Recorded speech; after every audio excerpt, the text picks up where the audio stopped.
Bismillahirrahmanirrahim. Assalamualaikum warahmatullahi wabarakatuh.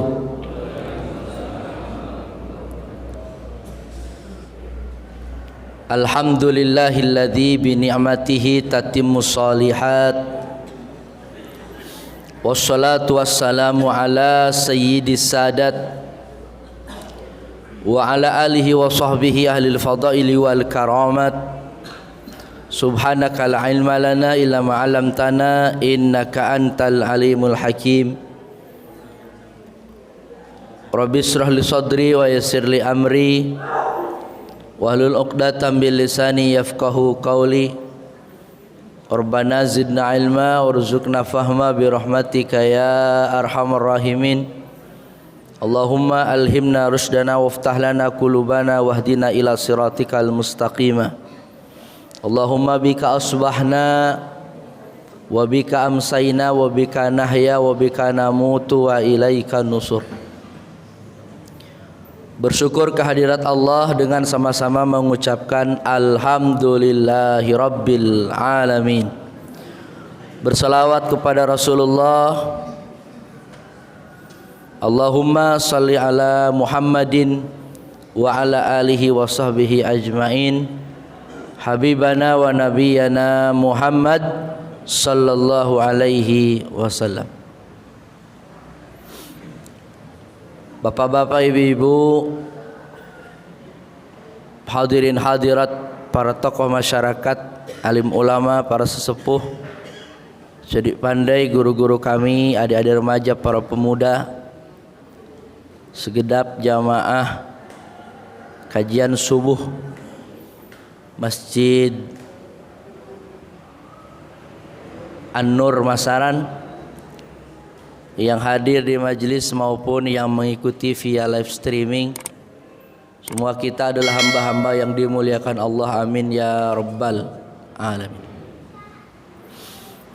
Kita telah masuk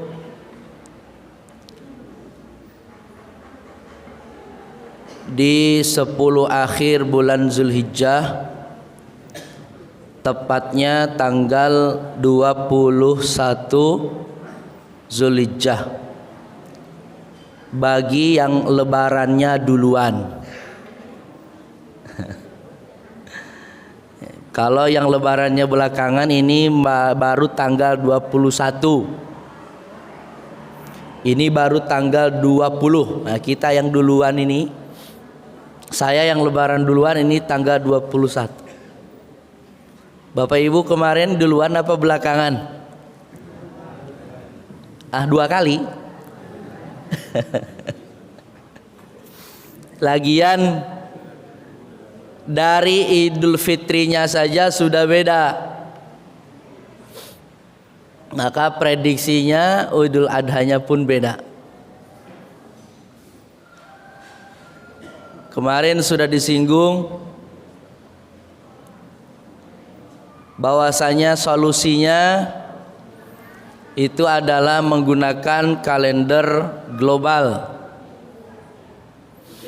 Ya, walaupun urusan lebaran yang berbeda itu adalah urusan ijtihadiyah furu'iyah, urusan cabang ranting, boleh beda. Bukan urusan akar batang. Akar batang harus sama, satu. Tapi untuk fikih ini dia urusan cabang ranting, boleh beda. Tapi walaupun beda, ini tetap tidak ideal. Tetap tidak ideal. Enggak enak banget lebaran kok beda-beda. Ya. Sementara ini dunia Islam menentukan bulan-bulan ibadah itu berdasarkan keputusan politik satu negara, berdasarkan keputusan politik lokal satu negara. Jadi kalau di Saudi yang punya Makkah Madinah sebagai penyelenggara haji, maka pemerintah Saudi memutuskan kapan lebaran, kapan awal Ramadan, kapan Arafah. Ya, jadi keputusan politik. Maka di Indonesia pun sama, keputusan politik. Masalahnya keputusan pemerintah ini subjektif. Ya, subjektif. Ya. Dia akan banyak dipengaruhi faktor lain. Apalagi menjelang tahun politik, mesti masuk, Pak. Kalau penyelenggaranya hatinya tidak bersih, makanya kondisi ini tidak ideal. Kondisi ini tidak ideal. Kemarin ini di belakang masih ramai. Halo Bu, menu kita apa hari ini? Ini kayaknya yang bersiap menyiapkan ya.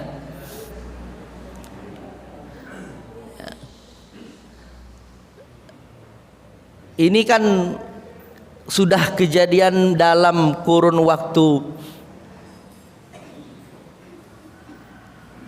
berapa belas tahun, 15 tahun.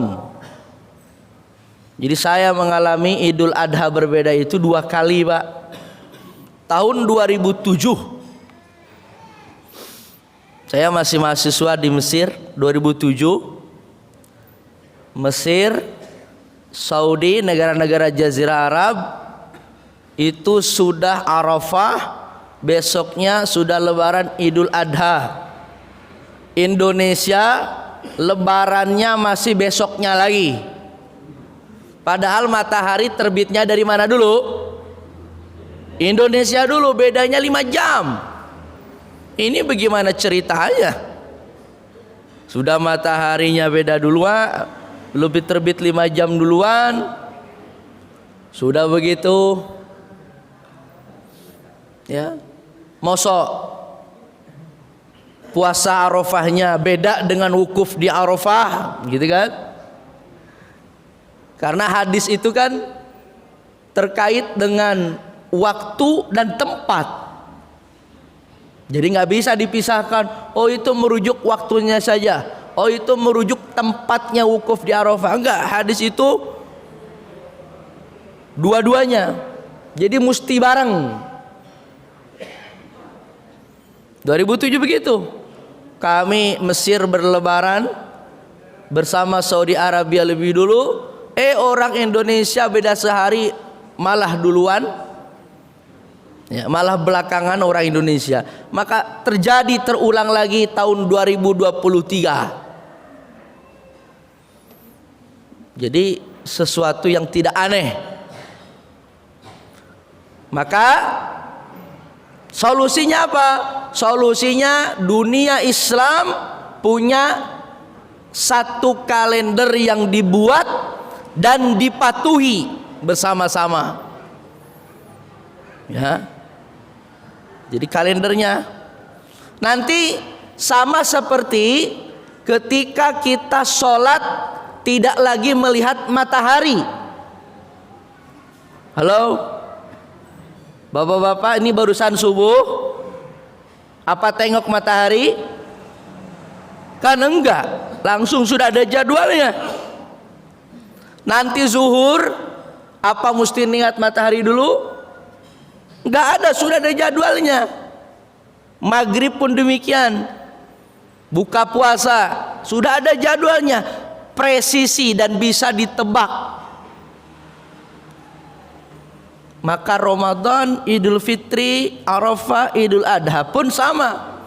2030 kita akan melaksanakan Ramadan 2 kali.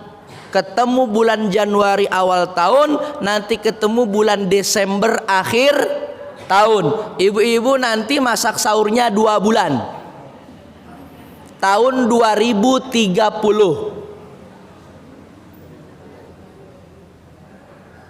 2030 puasanya 2 kali.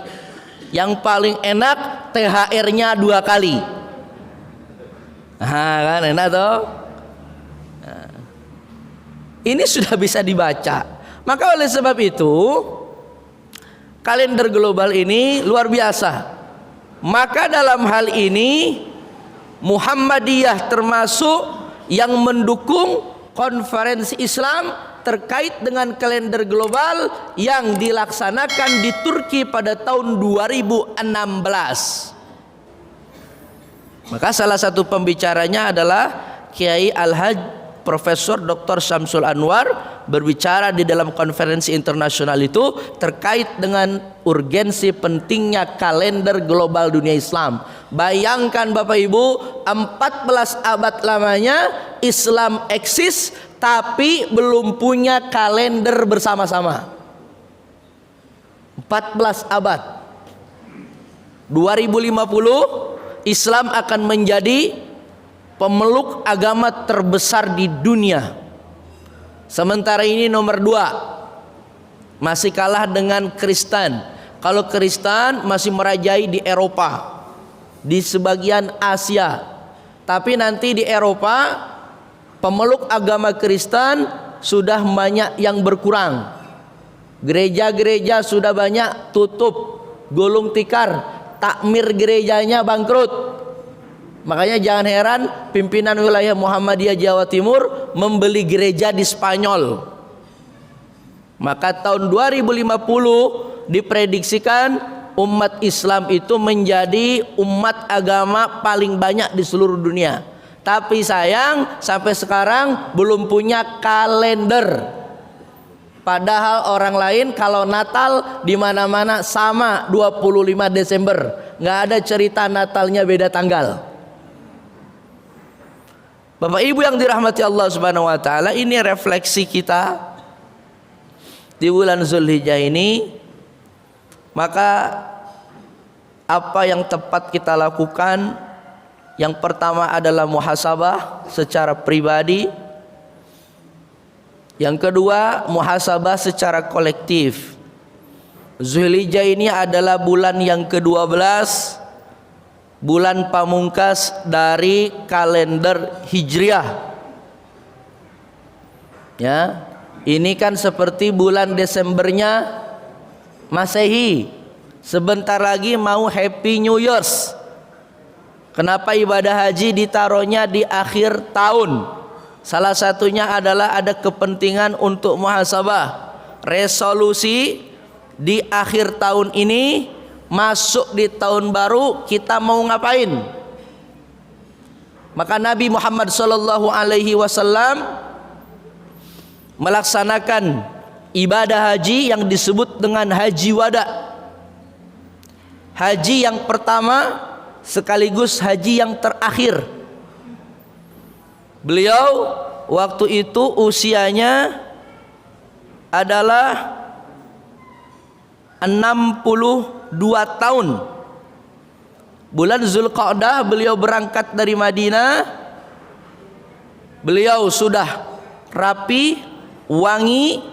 Diriwayatkan Ummul Mukminin Aisyah memercikkan wewangian ke tubuh Nabi, memercikkan wewangian ke jenggot Nabi, Ummul Mukminin Aisyah. Lalu beliau berangkat dengan 100.000 jamaah, bergerak dari Madinah, menunaikan ibadah haji, berangkat ke Makkah. Maka beliau berada di Arafah, wukuf. Turunlah ayat surat Al-Maidah ayat 3, Al-yauma akmaltu lakum dinakum wa atmamtu alaikum ni'mati wa raditu lakumul Islam madina.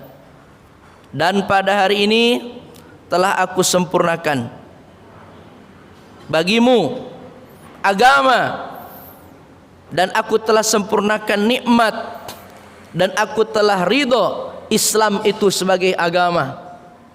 Ini dikatakan sebagai ayat Al-Quran yang turun terakhir kepada Nabi Sallallahu Alaihi Wasallam, surat Al-Maidah ayat yang ketiga.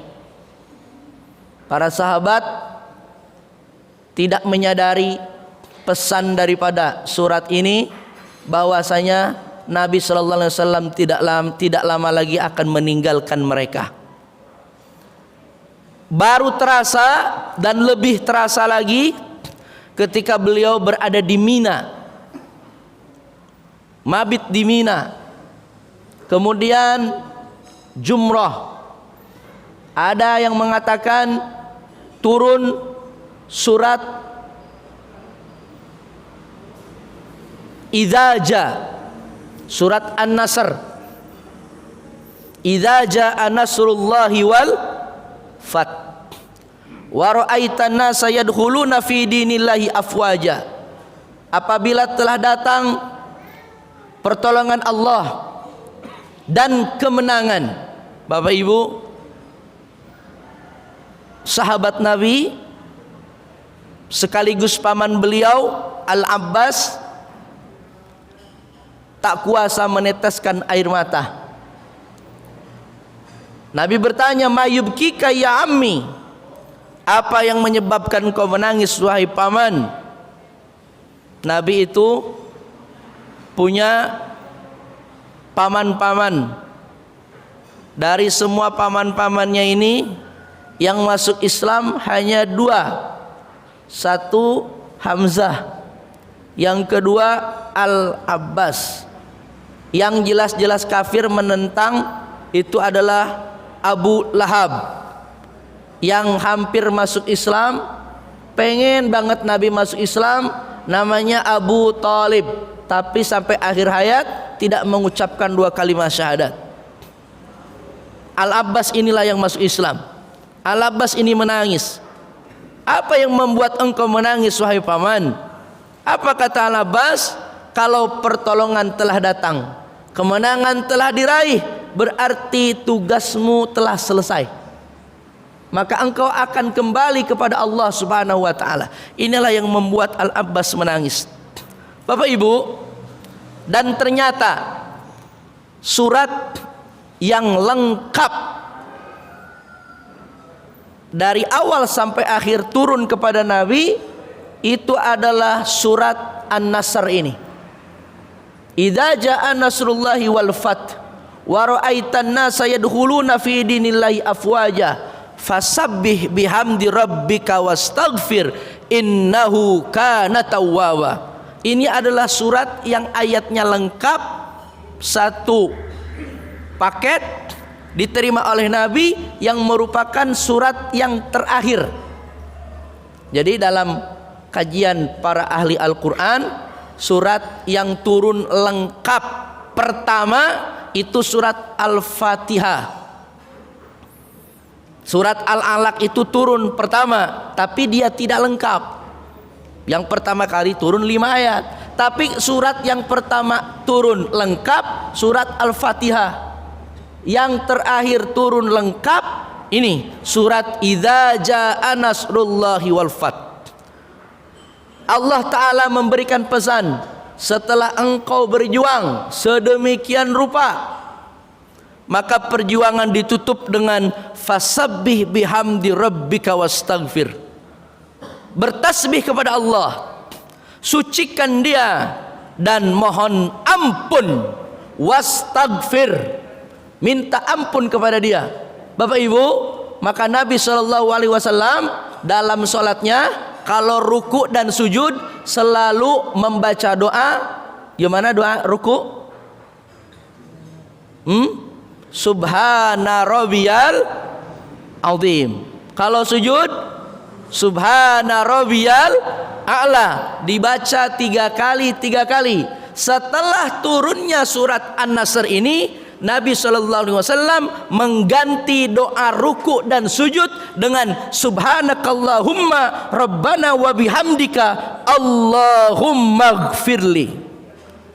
Dibaca 1 kali saja.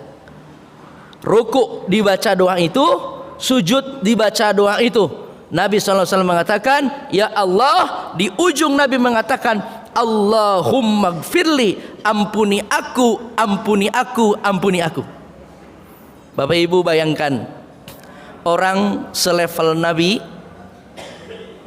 di penghujung hayatnya adalah meminta ampun kepada Allah. Makanya kita punya dua versi doa ruku dan sujud. Ya. Maka kita diajarkan dua doa ini. Ustaz Hakim pakai yang mana? Saya pakai doa yang terakhir tadi. Subhanakallahumma rabbana wa bihamdika Allahumma gfirli. Artinya apa? Inilah yang disebut dengan muhasabah. Muhasabah secara personal. Nabi Muhammad SAW memiliki kebiasaan muhasabah. Satu, muhasabah harian. Muhasabah hariannya kapan? Nabi biasanya bermuhasabah menjelang tidur. Kita selalu berdoa mau tidur, bismika Allahumma ahya wa amut. Bangun tidur tadi, alhamdulillahilladzi at'amana ahyana ba'dama amatana wa ilaihin nusur. Kita bicara tentang mati, bismika Allahumma ahya wa amut. Dengan namamu aku hidup dan aku mati. Seolah-olah mau tidur itu mau mati. Seolah-olah tidur itu mau berangkat mati. Dan ternyata betul, ternyata tidur itu adalah bunga daripada kematian. Tidak sedikit orang yang berangkat tidur tidak pulang-pulang. Inna lillahi wa inna ilaihi. Maka Bu, kalau bapak dibanguni tangi nggak bangun-bangun, langsung ditalkinkan. Ya, durung ternyata ya, ngantuk. Nabi SAW berdoa, Allahumma inni ufawwidu amri ilaik. Ya Allah, aku serahkan jiwa ragaku kepadamu. Allahumma aslamtu nafsi ilaik wa ufawwidu amri ilaik. Ya Allah, aku serahkan jiwa ragaku kepadamu dan aku serahkan segala urusanku kepadamu. Ini ada doa mau tidur. Ini tapi versinya panjang. Rohbatan wa rohbatan, la malja ya illa ilaik, amantu bi kitabik, dan seterusnya. Ini doa mau tidur. Seolah Nabi SAW mau pamit. Aku serahkan jiwa ragaku kepadamu ya Allah.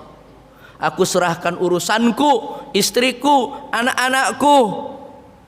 Kalau ibu, suamiku, rumahku, asetku, kebunku, sawahku, termasuk utang-utangku, kuserahkan kepadamu.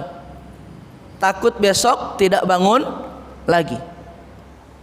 Inilah variabel muhasabah harian. Ada nanti yang namanya muhasabah tahunan, yaitu bulan Ramadan, termasuk bulan Zulhijjah ini. Bapak Ibu hadirin hadirat rahimakumullah, masih 15 menit lagi. Tadi saya dipesani 45 menit. Atau sampai bunyi syuruk ya. Ya. Ada di dalam Al-Quran memandu kita agar kita bersiap-siap, agar kita merekatkan ikat pinggang, membangun kesadaran, evaluasi diri, sebagaimana yang diterangkan di dalam surat Al-Ahqaf ayat 15. Allah Ta'ala mengajari kita satu doa.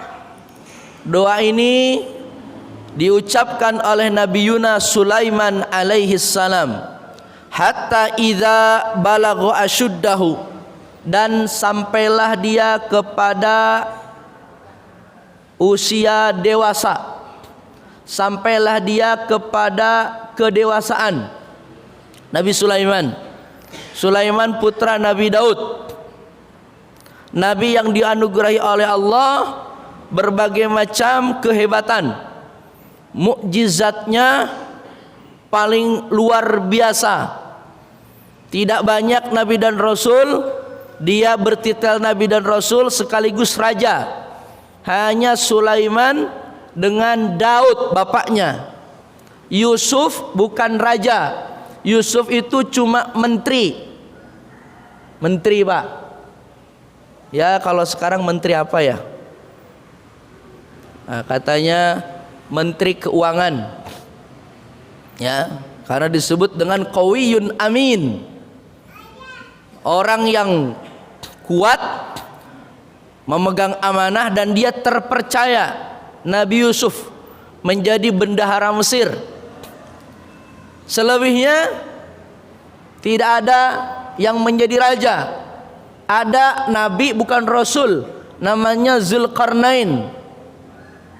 Ya, bukan masuk 25 nabi dan rasul. Dia hanya bertitel nabi saja. Yang paling terkenal adalah Daud alaihi salam. Dia punya putra namanya Sulaiman. Sulaiman ini raja di raja. Disebutkan walaupun Sulaiman ini adalah seorang raja di raja, tapi dia adalah hamba yang lemah lembut. Innahu ni'mal abdu, sebaik-baik hamba. Bisa berbicara dengan hewan. Para prajuritnya dari bangsa jin. Ya Bapak Ibu, jin yang beroperasi di laut, namanya Nyi Blorong. Punya anak namanya Nyi Roro Kidul. Nanti yang beroperasi di dalam tanah, ada jin yang bisa terbang. Nanti ada jin yang beroperasi membangun gedung-gedung pencakar langit, namanya Ifrit. Semua tunduk kepada Nabi Sulaiman. Belum lagi kendaraan angin. Di antara tugas Nabi Sulaiman adalah untuk memusnahkan sihir. Makanya mukjizat Nabi Sulaiman itu mirip sihir. Karena yang dihadapi adalah tukang-tukang sihir. Wattaba'u ma tatlu syayatinu ala mulki Sulaiman wa ma kafara Sulaiman walakinna syayatina kafaru yu'allimuna an-nasa sihra. Setan-setan itulah yang mengajari sihir kepada manusia. Bibabila Harut wa Marut, di negeri Babilonia dulu ada malaikat yang diturunkan oleh Allah, namanya malaikat Harut dan Marut. Sulaiman. Makanya Nabi Sulaiman meminta kepada Allah, ya Allah, anugerahkan kepadaku satu karunia, yang karunia itu tidak diberikan kepada orang setelah aku. Apa itu? Memiliki prajurit dari golongan jin. Tidak diberikan kepada orang setelah beliau, hanya diberikan kepada beliau. Maka dalam riwayat Bukhari, Nabi SAW pernah digoda jin. Beliau sholat, tiba-tiba jin menampakkan dirinya di depan Nabi, menggoda Nabi sholat. Kurang ajar ya, Nabi digoda ya oleh Nabi. Jin ini dicekik Pak, ditangkap, dicekik lehernya. Dalam riwayat Bukhari sampai ya mulutnya jin ini mengeluarkan air liur, air liurnya menetes ke tangan Nabi. Dalam Sahih Bukhari. Lalu Nabi SAW, jin ini dia ikat, dia tali, dipajang di pagar di depan Masjid An-Nur. Nah, di Masjid Nabawi diikat, itu ditonton sama anak-anak sama jamaah. Apa kata Nabi? Andai aku tidak ingat bi akhi Sulaiman, andai aku tidak ingat dengan saudaraku Sulaiman, maka jin ini tidak akan saya lepaskan. Oleh Nabi dilepaskan. Artinya untuk urusan dengan jin Nabi juga hebat, tapi Nabi pekewuh dengan saudaranya Nabi Sulaiman, maka Nabi tak tampakkan. Jadi kalau ada ustadz kiai ngaku punya jin macam-macam, nah ini orang ini sok tahu ya. Beda dengan kalau ustadznya ahli ru'yah syar'iyah, kan begitu. Sekarang banyak orang-orang mengaku bisa berinteraksi, bisa ngomong dan sebagainya, bisa melihat jin dan lain-lain. Hanya orang yang bisa melihat jin yang di dalam badannya ada jin, hanya sesama jin yang bisa saling melihat. Ustaz Hakim apa bisa melihat jin? Ada lagi kita tengok kelihatan. Yang ngantuk-ngantuk samping itu di ustaz sama jin. Ya. Enggak bisa ya. Bapak Ibu yang dirahmati Allah Subhanahu wa taala, maka Nabi Sulaiman ini, ya, orang-orang Yahudi menyebutnya King Solomon. Ya, junjunan mereka David, Sulaiman, Solomon. Maka mereka menguasai Masjidil Aqsa karena mereka menyangka disitulah kerajaan Sulaiman.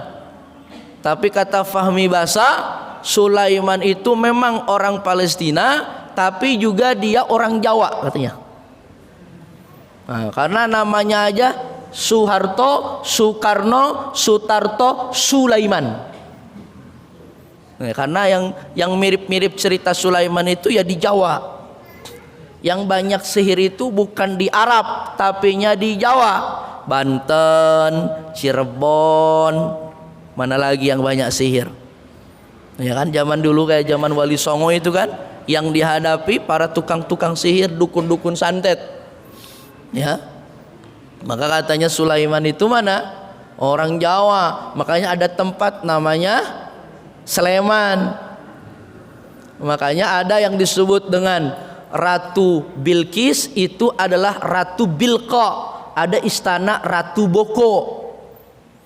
Nanti negeri Sabah itu namanya Wanasaba, bukan negeri Sabah yang ada di Yaman, tapi yang ada di Wonosobo, Dieng sana.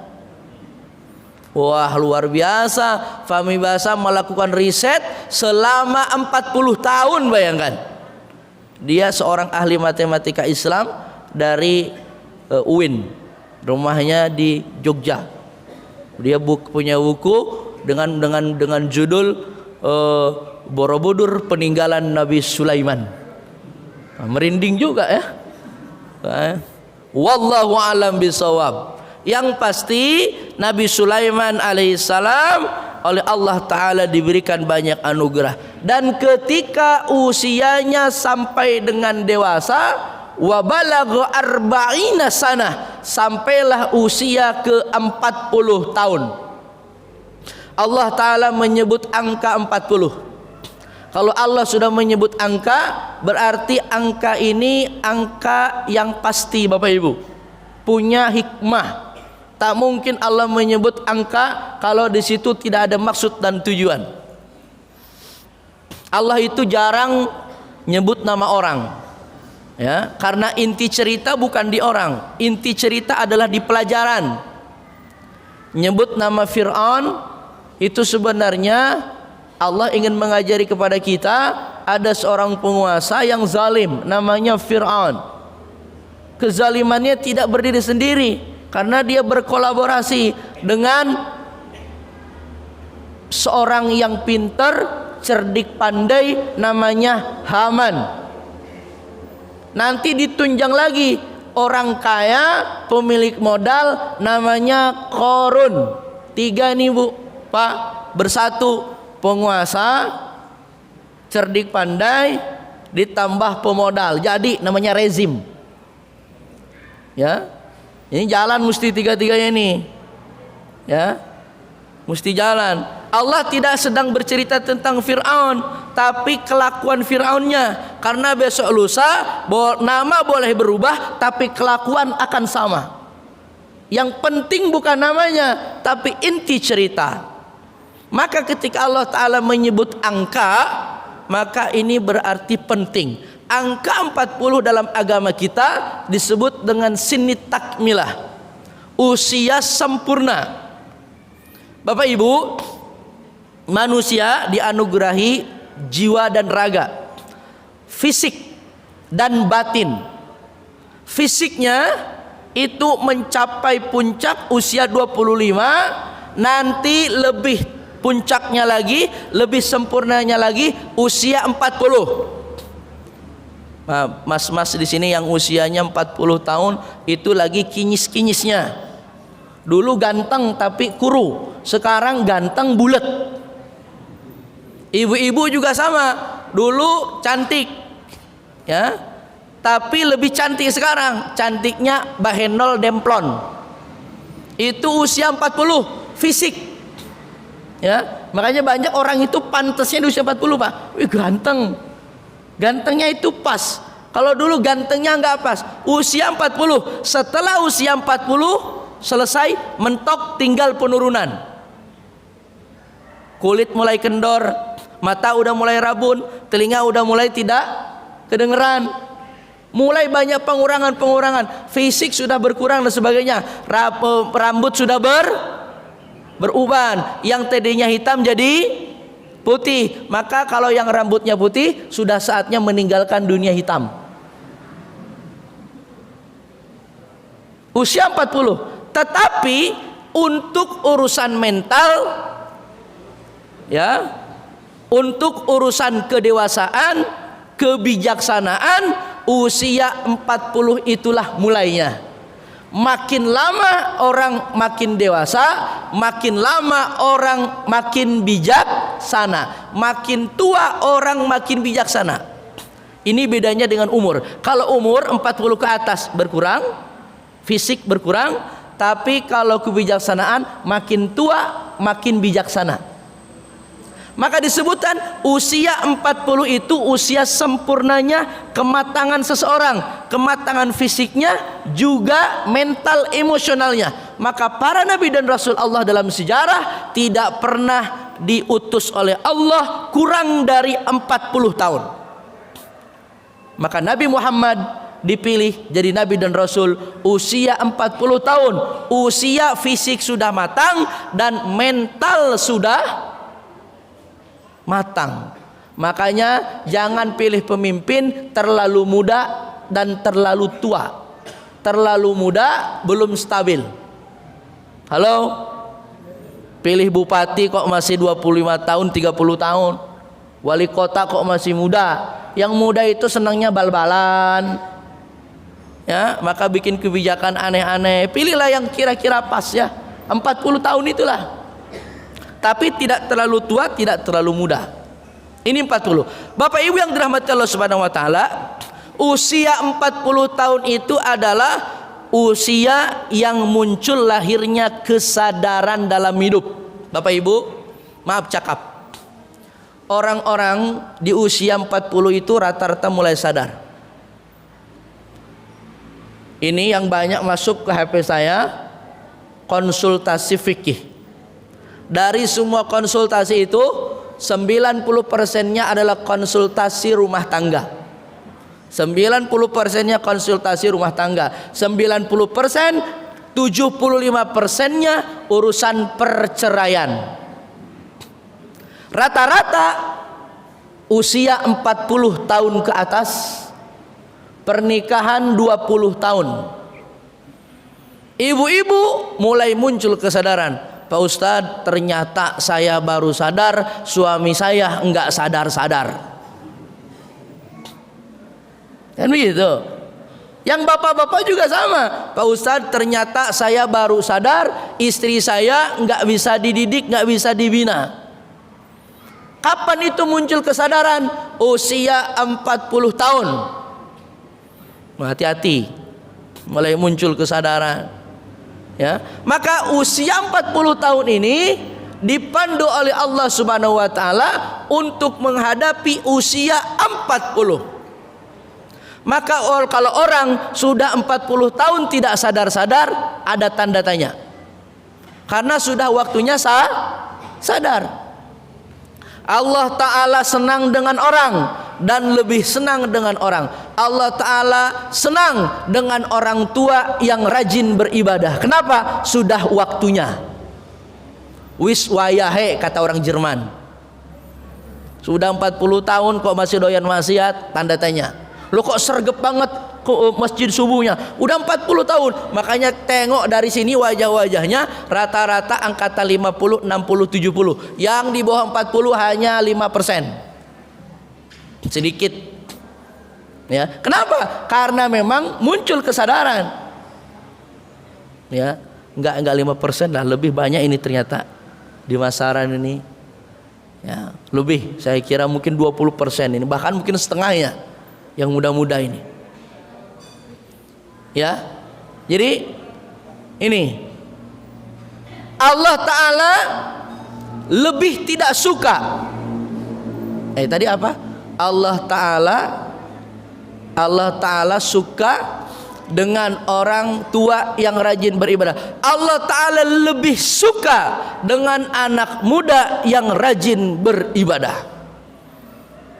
Lagi senang-senangnya main, ini kok senang-senangnya taat. Ini langka.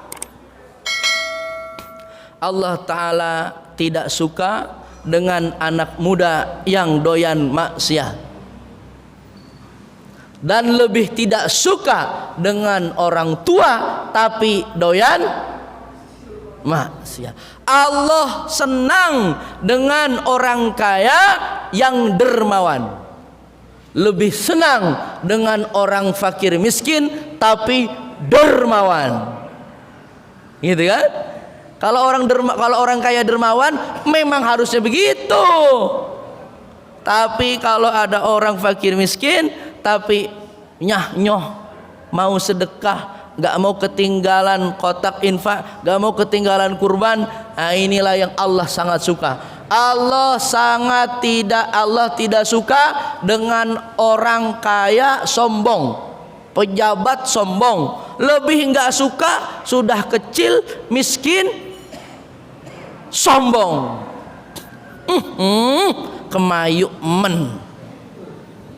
kemaki, udah welek kalau orang ganti cantik artis sombong ya pantes, ya wis welek sombongnya minta ampun. Nah ini ya, maka usia 40 tahun. Apa yang didoakan? Doanya selalu kita baca, auzubillahi minasyaitonirrajim. Ikuti saya. Bismillahirrahmanirrahim. Rabbi auzi'ni an ashkura ni'mataka allati an'amta alayya wa ala walidayya wa an a'mala shalihan tardahu wa aslih fi dzurriyyati inni tubtu ilaik wa inni minal muslimin. Dalam doa ini yang diminta 6. Rabbi auzi'ni an ashkura ni'mataka allati an'amta alayya. Ya Allah, anugerahkan kepadaku agar aku menjadi orang yang pandai untuk bersyukur. Maka pandai-pandailah menjadi hamba yang bersyukur. Bersyukur ini perlu dilatih. Orang yang tidak bersyukur dengan yang kecil-kecil, maka dia tidak akan bersyukur untuk yang besar-besar. Man lam yashkur qalil lam yashkur katsir. Yang kecil aja nggak disyukuri, apalagi yang besar. Maka syukur itu mesti dilatih dari sekarang. Menjelang usia 40, tidak lama lagi, cepat atau lambat usia 40 akan kita temui. Kalau Allah masih berkehendak, maka siapkan mental untuk pandai bersyukur. Kita minta kepada Allah, ya Allah, anugerahkan kepada aku satu sifat, aku pandai bersyukur dengan nikmat yang telah Engkau berikan. Yang kedua, wa ala walidayya, dan berbakti kepada kedua orang tua. Kesadaran berbakti kepada kedua orang tua ternyata muncul kadang terlambat. Kemarin gak ingat, sekarang usia 40 sudah ingat, sudah merasakan rasanya jadi orang tua. Sayangnya ketika kesadaran itu hadir, orang tua kita sudah tidak ada. Maka bagi yang mereka masih ada orang tuanya, maka pelihara baik-baik. Itulah diantara satu pintu surga. Berbakti kepada orang tua, ya Allah, anugerahkan kepada aku sebagai hamba yang berbakti kepada kedua orang tua kami. Yang ketiga, wa an a'mala sholihan tardahu, dan beramal soleh yang Engkau ridhoi. Banyak-banyak amal soleh.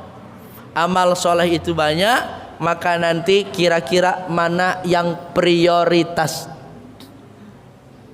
Kemudian yang keempat, wa aslih li fi dzurriyyati, Ya Allah, perbaiki hamba, perbaiki keluargaku, anak keturunanku. Ternyata ujung-ujungnya juga balik ke keluarga. Ada Pak polisi, ada Pak tentara, Bapak pegawai negeri, manajer perusahaan dan lain-lain yang sangat sibuk untuk mencari nafkah, berangkat gelap pulang gelap, sampai rupa anak istri di rumah. Biasanya setelah 40 tahun mulai sadar, Pak Ustadz sekarang saya tak merantau, Pak Ustadz sekarang saya kerja dekat-dekat rumah saja, Pak Ustadz saya nggak banyak lembur, sekarang lebih banyak waktu untuk keluarga. Ternyata muncul kesadaran. Ujung-ujungnya juga untuk memperbaiki keluarga.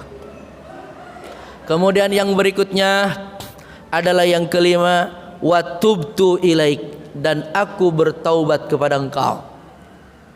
Banyak-banyak bertaubat. Kalau tadi banyak mengucapkan alhamdulillahi rabbil alamin, sekarang banyak-banyaknya istighfar. Astagfirullah Rabbal baraya, astagfirullah minal khataya. Itu terus. Ibu-ibu kalau masak banyak istighfar. Ya Bu ya, yang pensiunan ini banyak-banyak istighfar. Karena memang panduannya begitu. Wa tubtu ilaik, wa tubtu ilaik. Dan yang terakhir adalah wa inni minal muslimin. Aku pasrah kepada engkau. Sekarang sudah tidak ada lagi keinginan yang lain. Keinginanku cuma tadi yang 5 itu saja. Dan meninggal dunia menghadap engkau dalam keadaan husnul khatimah. Maka ini doa ini nanti dihafalkan, dibaca selalu. Surat Al-Ahqaf ayat 15. Bismillahirrahmanirrahim. Bismillahirrahmanirrahim. Rabbi auzi'ni an ashkura ni'mataka allati an'amta alayya wa ala walidayya wa an a'mala salihan tardahu wa aslih fi dzurriyyati inni tubtu ilaik wa inni minal muslimin. Bapak Ibu hadirin hadirat, demikian yang dapat kami sampaikan, mudah-mudahan bermanfaat. Dan kita kembali kepada Allah Subhanahu wa taala dalam keadaan istiqomah, meninggal dunia dalam keadaan husnul khatimah. Subhanakallahumma bihamdika asyhadu an la ilaha illa anta astaghfiruka wa atubu ilaik. Wassalamualaikum warahmatullahi wabarakatuh.